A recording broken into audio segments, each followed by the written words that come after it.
The date was August 16th, 2016, just after 9 p.m., when one of America's top 10 most wanted, Alejandro Castillo, appearing in a gray shirt with a black hat, along with his accomplice, appearing in a black and white top and shorts, are seen crossing the U.S. Customs and Border Protection from Nogales, Arizona into Mexico, leaving the country just as easily as someone hopping in their car to go to the grocery store. Alejandro's crime is one that haunts parents around the world and make you want to hug your loved ones every second of every day. Let's take you back to where it all began. It all started with frantic phone calls and families desperately searching for answers. I've called with families where he said in Kentucky to see if they might be able to locate it. The sudden disappearance of Sandy Lai Lee, Alejandro Castillo, and Amia Feaster quickly turned into a manhunt. At the time, 17-year-old Castillo was dating 19-year-old Amia Feaster. Sandy Lai Lee was Castillo's ex-girlfriend. Officials say the last time anyone saw Feaster, she was leaving to pick up Castillo, and Sandy was meeting them both. Not long after, all three disappeared. Vehicle recovery says that she found a friend of hers missing vehicle in her red Dodge Caliber. Police later located Sandy Lai Lee's car in Phoenix, Arizona, thousands of miles away, leading them to believe Castillo and Feaster had fled to Mexico. Now, nearly 10 years later, law enforcement confirms Castillo has been captured in Mexico. Castillo had been on the FBI's 10 most wanted list since 2017 and is now waiting to be extradited to North Carolina. In a tweet, CMPD shared this arrest is the result of years of persistence and international cooperation, adding they hope this can finally bring answers to Sandy Lai Lee's loved ones. In Charlotte, Anna King, WCNC Charlotte. 10 years later, there is a break in the case at McDonald's. Did they find and arrest Alejandro? Is your name Alejandro?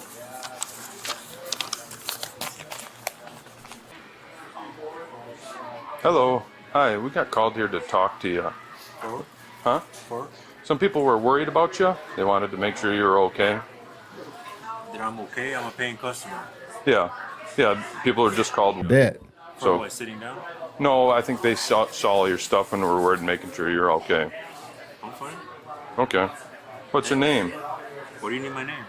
I'm just asking. I'm alright, thank you. Okay. Are you from Rice Lake? Don't worry about it. You can leave. Oh. What are you doing here? What are you doing here? What are you doing? Just checking some stuff out. In front of me? Yeah. Standing right here checking some stuff out. You're kind of disturbing my peace. Okay.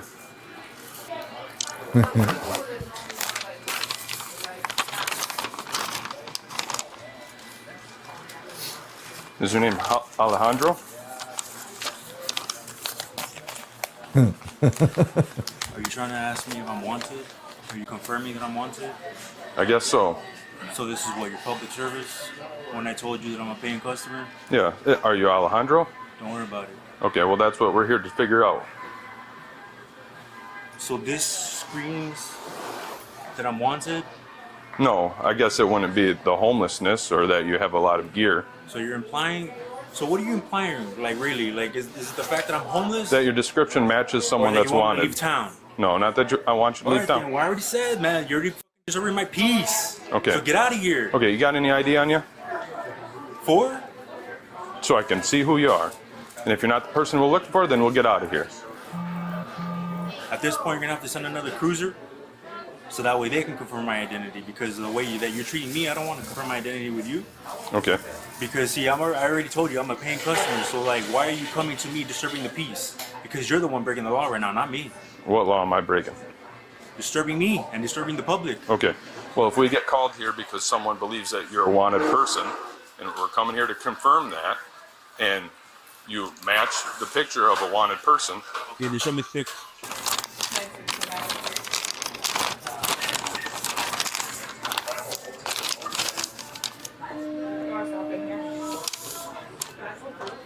So it's under what? So it's your property? Huh? It's considered your property? What is? Because I was going to point out the facial features. Well, apparently that's not me. Okay, that you have a beard? Show me the picture again. So I'm not going to show it to you again. Because clearly that's an adolescent. That's not an adult. You can tell by the facial Okay, features. what's your birthday then? Don't worry about it. Okay. Well, how am I supposed to confirm this isn't you? Yeah. I already told you. No. Go ahead and call somebody else because I'm not gonna confirm my identity with any of them. Okay, so someone else shows up and then you'll confirm your identity. Yeah, go ahead. Okay. Okay, that way I can get your name and your name for the harassment. My name is Peyton Overling. Okay, then give me your card. I don't have a card on me. So, unprofessional. You next? Professional? You have a card? My card's in my office. Okay, then you can go ahead and get that. Here you go. Here's another person. Don't reach for nothing. Right now, you're not going to reach for anything. There you go. We're reaching for stuff. I'm trying to put everything away so I can go outside. No, you're not going outside right now. We even have a captain here. All right. There you go. So, harassment, all right, that's one. They're telling me that I'm wanted. And they're trying to confirm some wanted identity. Yep. So I asked them for the picture, and he doesn't want to give it to me. I showed it to you. I'm not giving you the piece of paper. He has it on him right now. Once we determine who you are, then it's fine. So We didn't say you were one. Okay, We then just said you you had push. matched the description. You go that way, and I'll talk to him. no, they're gonna stay with you. They're gonna stay with you. Yeah. Okay, then at this time, I'm gonna go ahead and leave and get out of this town because I'm being harassed. We're gonna identify you, and if you're not the person that's on there, then you're gonna be free to leave. Okay, but until we Okay, then give me your card and your card now. Give us your Because I'm ID. being harassed. Give us your ID. Just give us your ID, and then we can give you. Then we can call this quid pro quo, and we exchange IDs. Give me your cards. Pull your ID out. Show me your IDs first, and then I'll give you my ID. Okay. My ID is You for harassed me. I was not walking down the street. I was here as a paid customer. Okay. So therefore, I can stand this higher ground. Not necessarily. Okay. Also, So I have reason to believe you're a wanted because I'm suspect. homeless. show them your ID, or we'll take you over to the jail and they can ID you there when they run your. I don't test. have an ID. Then I guess we don't have a lot of options here. So you're saying I don't have a lot of freedoms? I'm saying that we're gonna identify. No, you're saying I don't have a lot of freedoms. We're gonna identify you. So my baggage details my status. Do you have your ID with you or not? I already told you no. What's your name? So arrested for what? Having no ID? What's your name? We are gonna detain you until For? we can determine who you are. You can give them your name and stuff. No, I'm alright. Go ahead and detain me. Or not that big time. Don't pull. Wait. Oh. Looked like he threw a punch. He's going for my gun. He's got my gun. He's got your gun. He's reaching for it. He's reaching for your gun. You let go. Shit. Hit him.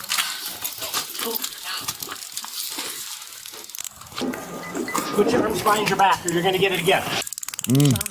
Other arm. Give us your other arm or I'm going to hit you again with the taser. I have a broken clavicle. Give us your other arm. I already told you I have a broken clavicle. Is he giving it to you? I got it. So now he's going to pick up a resisting charge.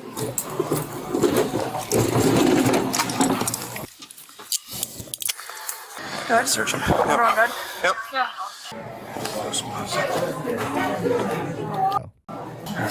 Search me. All on your side. Stay just like that.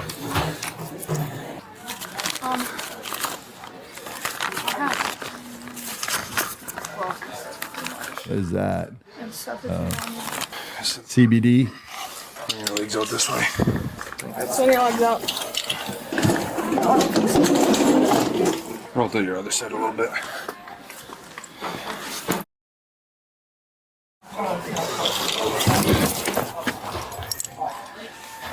Quit. Knock it off. Quit. Look at me. I want to remember her face. Okay, remembered it. I will smite you. Oh, it's super glued. No, it's sealed by my almighty father himself.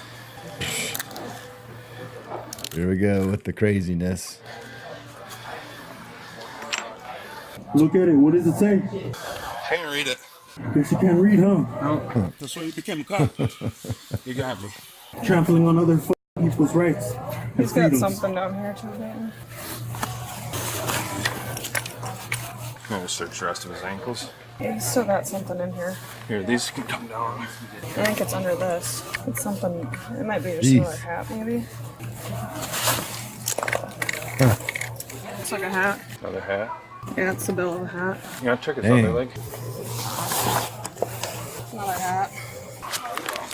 It can be comfortable. It's like that. Oh, you okay? But when you're... Oh, Yeah. cracked his nose and his...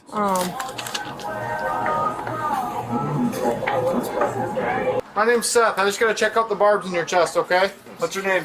worry about it. All right, sounds good. Peyton, are you good taking him, or you want me to pull up a squad? If you want to pull yours up, that's fine. Yo, get away from me. Not gonna happen, dude. I don't listen to you. Yeah, no don't listen to me. Right. You want us to pull him up for you before you go? Okay. I'm gonna have to get close and personal with you. 1, 2, 3. I'm bleeding. Try to bend your knee. Bend this one in. I did not force her to leave. They were going to. Run up and find out Dave. Yeah, this guy. What are you doing?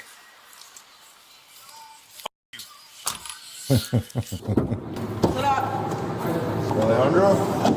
No, I'm not Alejandro, man. All right, well, what's your name? Alejandro. Mistaken identity, and I told the guy, hold on, he didn't even put my pants on. Me and shit. That's all his fault, man. Watch your step. I'll help you up here. Watch your head. Hold on, watch out, I have a broken clavicle. Clavicle, what side? Oh, you're right side, that's why I'm having a hard time. I told the guy to be here. Watch your step. The suspect, 35-year-old homeless man, Adan, was actually not the wanted man police thought he was. Police were looking for Alejandro Rosales Castillo, a former fugitive on the FBI's 10 most wanted list for the 2016 murder of his co-worker. He was recently captured in Mexico in January 2026, after nearly a decade on the run. The incident in the body cam footage took place a year prior in January 2025 in Rice Lake, Wisconsin. The suspect, Adan, was charged with felony attempting to disarm a peace officer, felony battery or threat to judge, prosecutor, or law enforcement officer, and resisting obstructing. After pleading not guilty to all charges, Adan was found guilty by a jury and was sentenced to 170 days in jail with good time granted, which lowered his sentence by 127 days, meaning he served 43 more days in jail and was then released back into the public. If only Adan had just given his name, he could have avoided prison time. Or was it a way to find a home by securing a bed, roof over his head, and 3 meals a day? Let us know your thoughts in the comments below. Now let's get back to seeing the real Alejandro in FBI custody.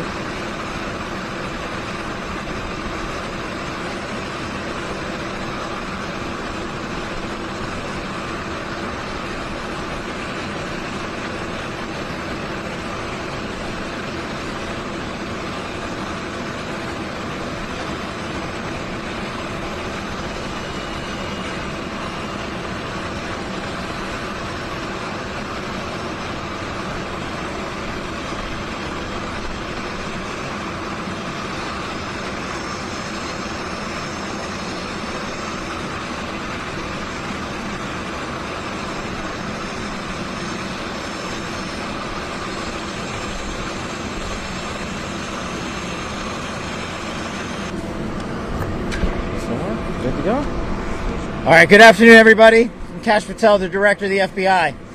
Today, once again, thanks to President Trump's brilliant leadership and relentless support of law enforcement, we are here today to announce another record-breaking year for the FBI and specifically for the community here in Charlotte.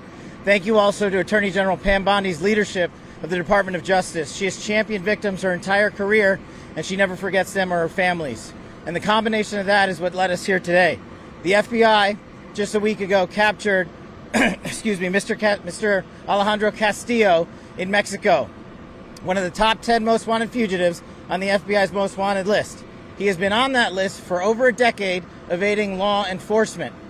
And to put that in perspective, how much effort goes into this, it is an entire interagency operation from the FBI to the state police, to the local police, to the U.S. attorneys, to the district attorneys, and to the Mexican authorities. That is the only way to bring justice for Sandy Lee, who tragically and brutally lost her life so many years ago at the hands of this brutal monster. I want a special thanks to the Mexican government, President Sheinbaum, Secretary Harfuch, and a special thanks to Ambassador Ron Johnson down in Mexico, representing our interests in Mexico City. A tremendous partner. When I was down there just this week, offering our support and meeting with the individuals and the leaders down there, it truly hit me how much work goes into this kind of operation and what it takes to build a safe and secure America and what it takes to bring justice to the victims and the families across the country. And together, under President Trump's leadership, we have done just that. This year has been a historic year for the FBI. We've had 67,000 arrests this year alone. That's a 200% increase. That's because these guys work with those guys, work with everybody across the country to make it happen. We've had a 20% drop in the murder rate from coast to coast. That is an all-time record for the modern era. We've had 150 million lethal doses of fentanyl swept and taken off our streets, preventing harm to our youth and our children. We've had a 35% increase in espionage arrests, preventing harmful actors from China, Russia, DPRK, and Iran from infiltrating our societies. We've had so many more great successes because of the leadership and the dedication and commitment and the resources given to law enforcement by President Trump and this administration. It is truly, truly a historic moment when you can deliver not one, but two of the FBI's most wanted fugitives in one single day. I don't believe that's ever happened before, and I'm not sure if it'll ever happen again.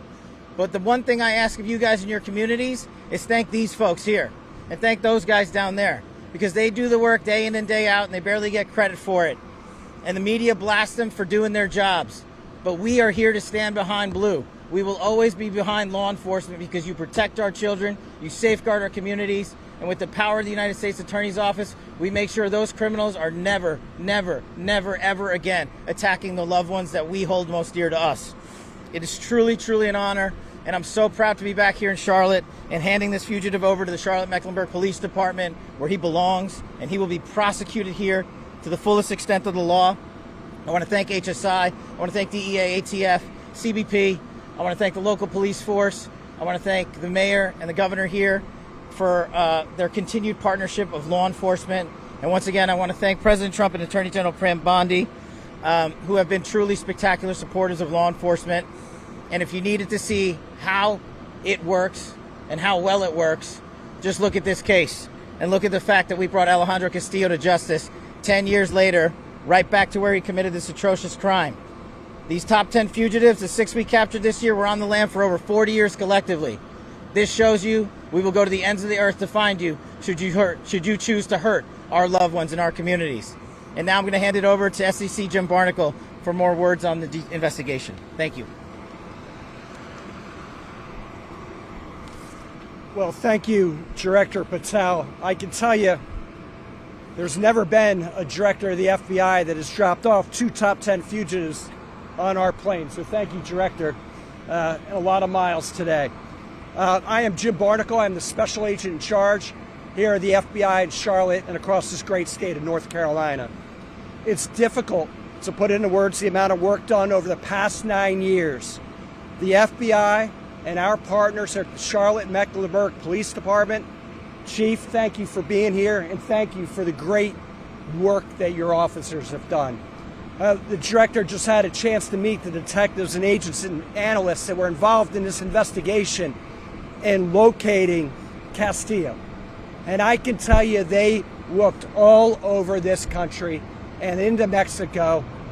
Hard work, gritty work. The detective that found the victim's body after she was brutally murdered nearly 10 years ago is here today, and he's part of the arrest team this afternoon. This capture was coordinated, and it was an intelligence-driven investigation. We exploited social media. We exploited leads. We developed sources to find, locate, and apprehend. It speaks to the reach of the United States government and the FBI.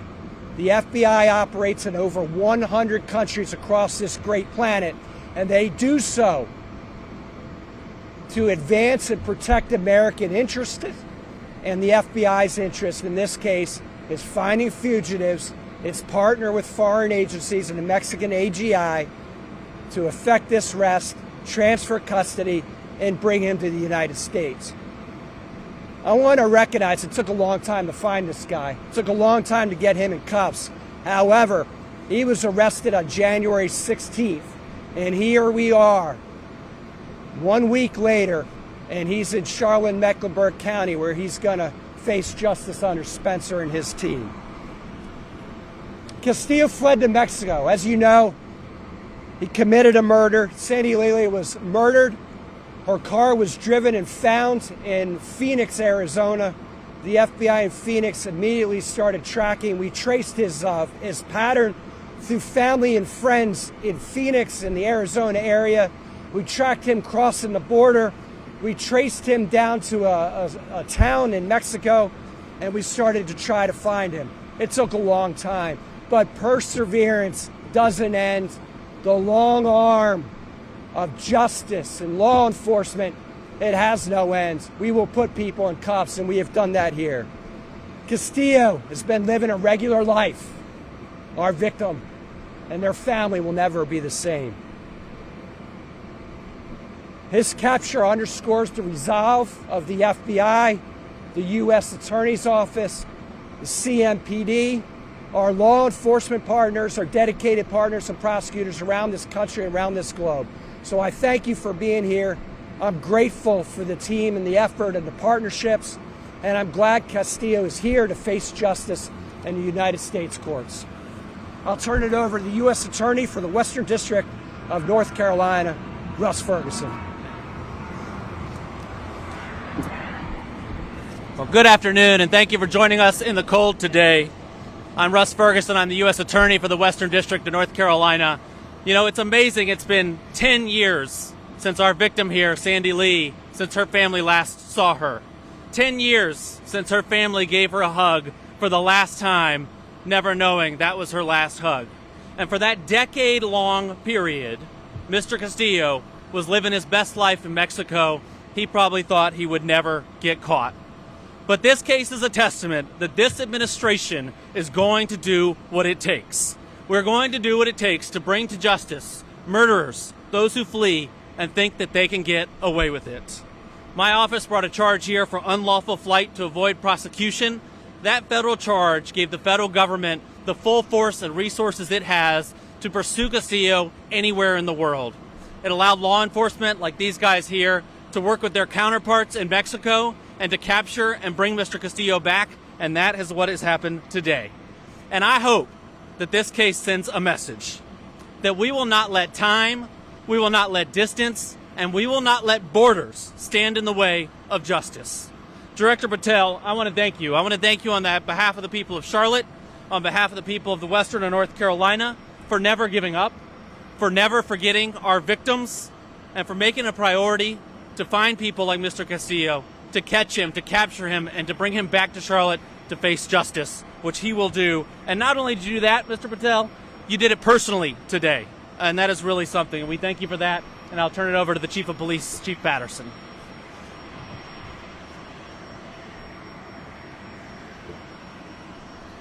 Good afternoon. My name is Estella Patterson, and it's my honor to serve as the Chief of Police for the Charlotte-Mecklenburg Police Department. Today really marks a milestone in a case that has weighed so heavily in our community for the nearly 10 years now. And I am elated that a dangerous fugitive is in law enforcement custody. I'd like to express my sincere thank you to all of our partners today who made this possible, beginning with FBI Director Kash Patel, also to FBI Special Agent in Charge Jim Barticle, U.S. Attorney Russ Ferguson, and also Mecklenburg County District Attorney Spencer Merriweather. Their leadership has been incredible. I also want to thank CMPD's Violent Criminal Apprehension Team and FBI Task Force Officer Brent Kowick. Officer Kowick refused to let this case go. He was very determined to work to resolution, and I am so proud at his unwavering dedication and commitment to bring this fugitive to justice. I also want to thank our homicide team at CMPD for the work that they have done. And we formally acknowledge and we accept the transfer of custody of Alejandro Rosales Castillo, a fugitive on the FBI's top 10 most wanted list since 2017. I have said when I became the Chief of Police here in Charlotte that collaboration among law enforcement agencies is important to keeping our communities safe. Also, too, we have seen that. We have seen that here today. This handoff really reflects the exceptional cooperation across local, federal, and international law enforcement who have worked relentlessly for nearly a decade. Without a doubt, our combined efforts show what is possible when agencies come together and work together. This case really underscores one of my core principles, and it echoes what others have said, that we will pursue justice no matter how long it takes or how far it goes. Here at CMPD, we are committed to supporting victims' families and we hope today will bring some level of comfort to Sandy Lee's family. Charlotte, I want to speak to Charlotte. Charlotte, you can be confident that CMPD and our federal partners will continue to pursue violent criminals with every available resource at our disposal. I personally want to say thank you to every agent, every officer, every analyst, every partner that has helped us with this investigation. Your work is a win for Charlotte, it is a win for our state, and it's an absolute win for our country. Thank you. We have time for a few questions if anybody wants them.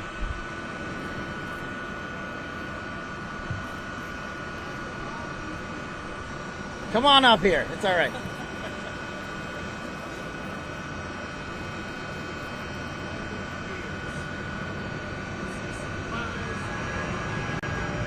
The question was the subject surprised after all these years that we were able to find him and chase him down? I think when you see the full power of the United States government and its law enforcement capabilities and partners kicking down doors across the world, maybe he was surprised. He probably thought he got away with it. But this was an FBI enterprise-wide investigation, and I forgot to acknowledge a particular group of people. Our hostage rescue team and our special flight operations unit, which are the warriors behind you in this plane, are the ones that made this lift happen. We left Mexico in dark this morning, dropped off Ryan Wedding in Southern California, and are now here today. Whether or not they're surprised, I guess that's icing on the cake, but the fact of the matter is we got them. Anybody else? Go ahead. Yeah. I'll come a little closer. You mentioned the intelligence of the operation, the cooperation with the Mexican authorities. I was wondering if we get some more details about how he got in cuffs and then the FBI got there and took him into custody. So because the prosecution is ongoing, we're not going to speak too much to the details, but SAC Barnacle's absolutely right. To find bad guys around the world, to find the worst of the worst hiding in Mexico, you have to use intelligence. You have to gain intelligence every step of the way at the state level, at the local level, at the federal level. You got to share that intelligence with our partners in Mexico. Then you have to join forces and combine operations and go hit the ground hard and relentlessly. And Charlotte and your local police force and our partners here made sure we never forgot it. And that's the importance of the representation of the interagency-wide process that led us to this perpetrator in Mexico. It truly is a historic achievement when you think about it. 10 years. 10 years have passed, and we found him. The U.S. attorney had mentioned that he might have thought he was never going to get caught. Do you have any idea what he was doing over the past 10 years in Mexico? I do not have the ability to comment on that right now. All I'll say is I'll know what he's going to be doing for the next 50 years, and it's going to be sitting in a cell. We'll take one more question.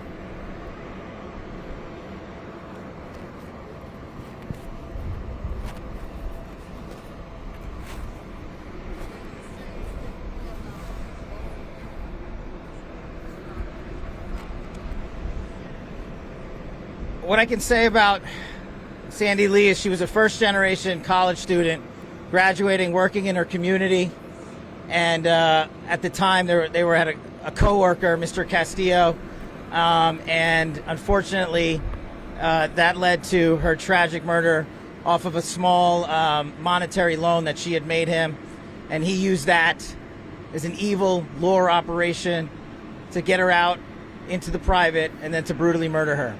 As for the rest of the evidence, I know the district attorney will make a great presentation of that in court, but that's what's important, that we remember the fact that America is the greatest country on earth, and Sandy Lee was able to live out her dream, and it was taken from her and her family, and today we are going to deliver justice and begin the healing process for Charlotte and her family and the state of North Carolina. Thanks, everybody. Have a great day.